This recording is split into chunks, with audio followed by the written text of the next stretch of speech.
Little Red Riding Hood.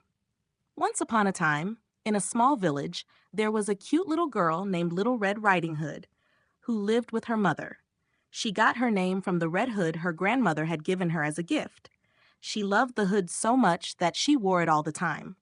One day, her mother gave Little Red Riding Hood a basket. Inside the basket were fresh bread, butter, and fruits for her grandmother. Her mother said to her, "Go to the forest and take this basket to your grandmother. But be careful. Don't talk to anyone on the way, and don't go deep into the forest." Little Red Riding Hood happily set off. While walking through the forest, she suddenly encountered a sly wolf. The wolf gently asked, "Hello, little girl. Where are you going with that lovely basket?" Little Red Riding Hood, unaware of the wolf's bad intentions, said, "I'm going to my grandmother's house. She is sick, and I'm bringing her some food." The wolf took advantage of this and came up with a plan. "Where does your grandmother live?" he asked. Little Red Riding Hood replied, "In a small cottage at the other end of the forest." The wolf quickly took another path and reached the grandmother's house. He knocked on the door, and the old woman, thinking it was Little Red Riding Hood, opened the door.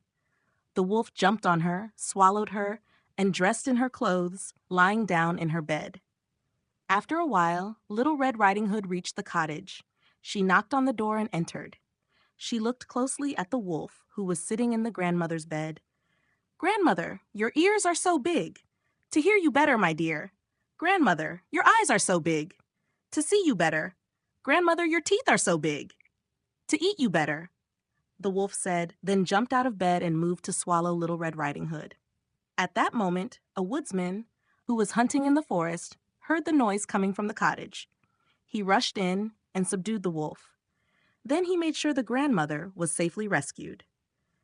Grandmother, Little Red Riding Hood, and the woodsman all breathed a sigh of relief. From that day on, Little Red Riding Hood listened carefully to her mother's advice and never spoke to strangers again. Thank you so much for watching this video. We hope you enjoyed it.